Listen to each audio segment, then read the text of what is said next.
Good morning, everybody. My name is Monty Anderson. I represent about 20,000 professional construction workers here in King County.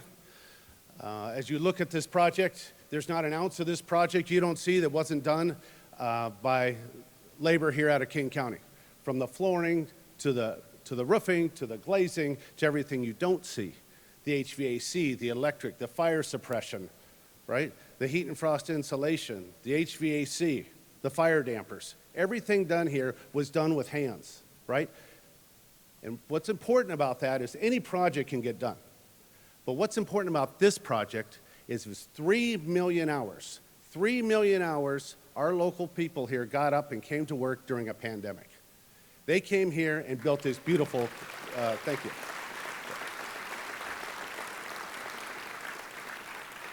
And you know, everybody in this community had a chance at this job. You know, the biggest part of construction is the fact that around the late 80s, we had to realize that we just weren't inclusive enough, right? I got in because my father was in, and he got in because his father made him. So, you know, it was a family deal. We understood, though, a long time ago that you have to be intentional about inclusion. It just doesn't happen. And people that think it's just going to happen, just look around, right? Inclusion is something that needs to be homegrown. And what the port did here is phenomenal. We're talking about over 30% people of color, exceeding apprenticeship goals in the thousands of hours. And of those 3 million hours, every single worker that came on this job had health care, had a retirement, and got professional training from an apprenticeship, right?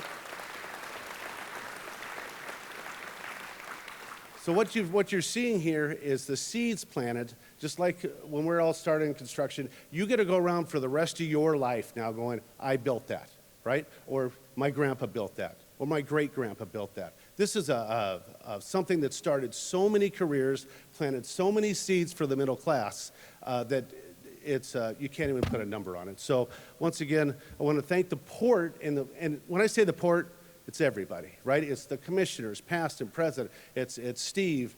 It's David Freiboth. It's everybody in this whole ecosystem that makes it work. I'm just a part of it, and with partners like this, it's hard to go wrong. Everybody was committed the whole time. And something else that I think needs to be recognized too is during the pandemic, we worked here. Thanks to the leadership of the governor, we had to wear masks. We should be wearing masks anyway in construction, but we had masks, right? The governor saved, in my view, thousands of lives. We had millions of people here, millions of man hours, or labor hours, sorry, all working together, hand and fist, all day together. By the leadership of the governor and the port and taking that leadership, and Clark Construction not missing a beat, we were able to mask up, have different kind of ways of sanitation, stagger breaks, workrooms. We made it work here, right? We made it work here for a safe environment for everybody, and that goes from the governor's leadership all the way down to Clark and the men and women who did this project. So I want to personal thanks to the governor for that. All right, so in the end, this one's done, right? And usually, we don't like to see this. We're going to start another one, right? So we're looking to pre-apprenticeship. You know, the worst, the best part is to see that mud puddle for me, actually, that Steve was talking about. I love big mud puddles, right? These things here are okay, right? But so we're looking for more mud puddles in the future here, more advice, more work with the port, more pre-apprenticeship support, and more ways that we can beautify this SeaTac airport and be a part of the community. So thank you very much.